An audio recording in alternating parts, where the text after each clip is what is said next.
What's up YouTube? Before we jump into today's video, I want to let everybody know that the new apparel is now live on the website, www.getloganbuilt.com. We got the tailgate logo in the front, and we got both mine and Jordan Newman's first gens on the back. This is some of the highest quality shirts that I've ever had produced. The attention to detail on the print is phenomenal.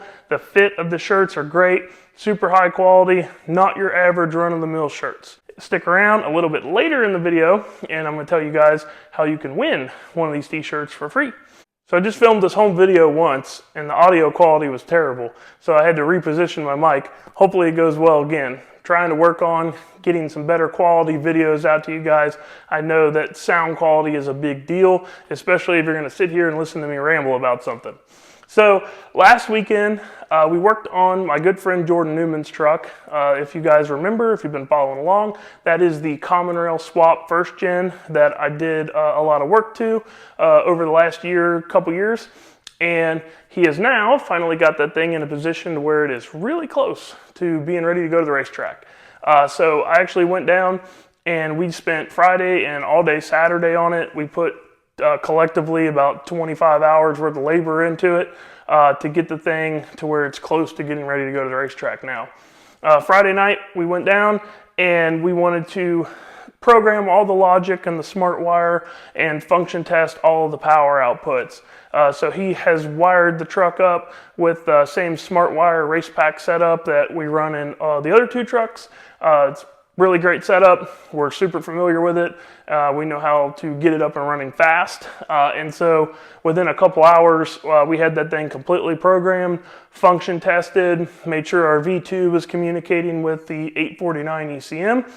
Because if you guys remember, we plucked this entire engine setup, ECM, harness, everything out of JP's truck right after that 497 run. Logan Built, right hand side as he tries to take out his first 4-second pass. He's never been forced.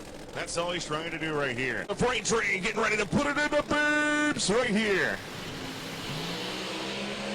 Oh man, look at Melody slipping top and Josh gonna lay down 355 at 212 miles an hour for the best pass of there as Logan goes his first 4-second pass. And stuck it in Newman's truck.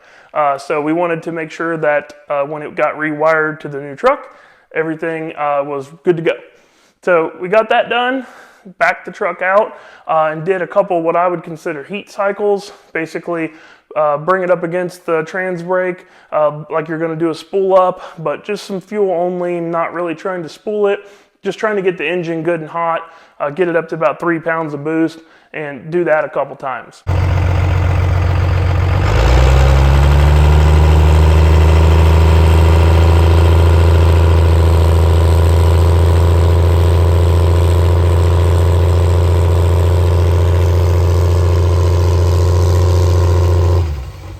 Good thing about that is not only are we getting it good and hot so that way we can do a hot retorque and check the valves, but with Jordan being a new driver, it's getting him acclimated to the truck. It's showing him how the brakes feel, how the trans brake feels, what the engine sounds like, feels like when you put load on it when you're trying to spool it.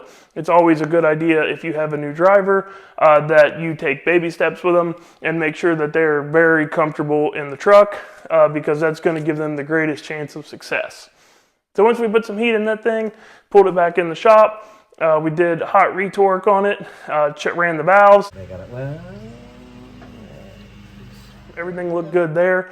Like I said, we had just plucked the engine out after the 497 run, so we knew everything was good, but that was almost 4 years ago now, so it's always a good idea to make sure that nothing has moved. Saturday morning, we come back down and we do some more small tasks that take a little bit of time.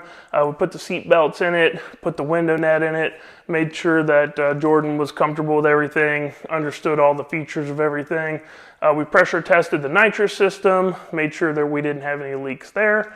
And then I began working on doing the chassis setup on it. Chassis setups take quite a while. Luckily, a leaf spring doesn't take as long because there's not as many things you can change. The downside is there's not as many things to change. When you do need to change things like pinion angle and caster, it makes it quite a bit more difficult because we're not talking about just making some bar adjustments here to move that stuff. You're actually having to physically unbolt U-bolts, add blocks in, leaf spring stuff. If it's way out in left field, can really end up taking quite a bit more time than a 4-link setup. But luckily, since I had built all that stuff at the shop, it was all set up pretty well anyways. So we were able to just kind of go in there and just do a once over on everything, get our shocks at the shafts that I like showing on the front and the rear, and get the cow tracks where I want them to get the thing to corner scale. Which brings us to our t-shirt giveaway. So we now know the exact weight of the truck race ready. So that's Jordan in it, that's fuel in the truck, that's nitrous bottle in it, that is turnkey, ready to go down the racetrack. I mean, we even made sure his helmet and stuff was in it when we weighed this thing. So drop a comment below, tell me what you think it weighed. The first person to guess the exact weight, I will send you a free t-shirt. So this thing corner scaled really nicely. I won't get into that too much yet. We'll talk about it a little bit more in the next video. But super happy with the way that it scaled out, got it where I want it. And then we were now ready to start working on some spool testing. We did some nitrous testing there inside the shop. Basically just pulled line off. Make sure, we just hit a button, basically wire it to program it to a switch so that way we could test it. Okay, nitrous is working, nitrous is coming out, purges are working, everything function tested working. When we went out to spool it though, Jordan got his first real taste of race cars and how they will cut you down.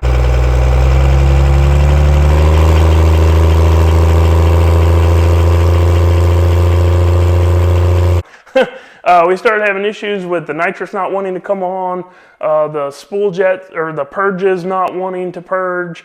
So we made a lot of trips back and forth trying to troubleshoot this thing. And basically after burning a couple hours, we found that all of the small solenoids that we use for purging and spooling, all but one, so 2 out of the 3, were sticking. The purge solenoid started sticking open there towards the end, and the spool solenoid didn't want to open at all. We did spend some time swapping solenoids around, which was a little bit more of a task than what we originally expected. Had to do some rewiring there, and only to find out that those were sticking as well. So anytime you're dealing with nitrous stuff, especially as it gets some age in it, sticky solenoids are just something that you have to deal with. That's why nitrous guys have solenoids in the trailer with them. The small solenoids seem to be a lot more temperamental than the bigger ones. It seems to be way more common to have issues out of those. So we didn't really get to make any good spool ups. We were able to get it up to about 16, 17 pounds of boost twice.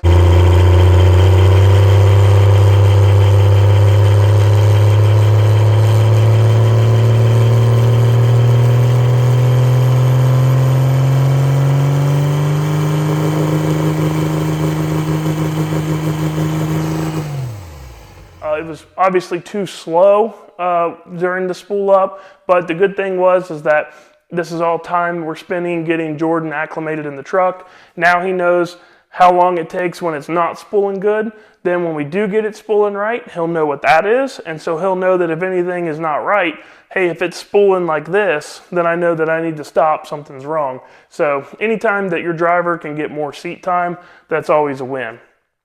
We didn't stop there. We didn't chalk it up as a loss there.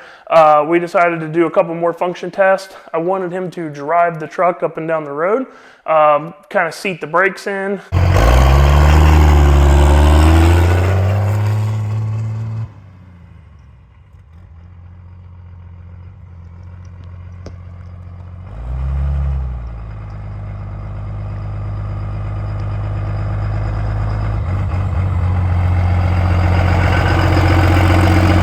And then I wanted him to also drive it up and down the road so we can see if our drive shaft RPM is working correctly and making sure that that is shifting the shifter correctly. And all that stuff tested good. and our driver got some more seat time. And so he's got some new solenoids on order, and pretty much we got, one more weekend with this thing. We get this thing spooling up. We'll test the bump at that point. You can't test the bump with the trans brake until it's up on whatever boost you're wanting to leave on. So once we get it spooling, we'll get the bump figured out, and then this thing's ready to go to the racetrack.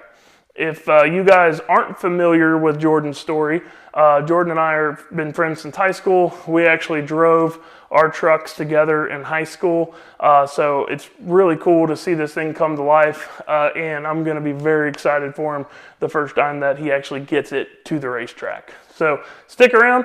We'll be having update video on that coming super soon.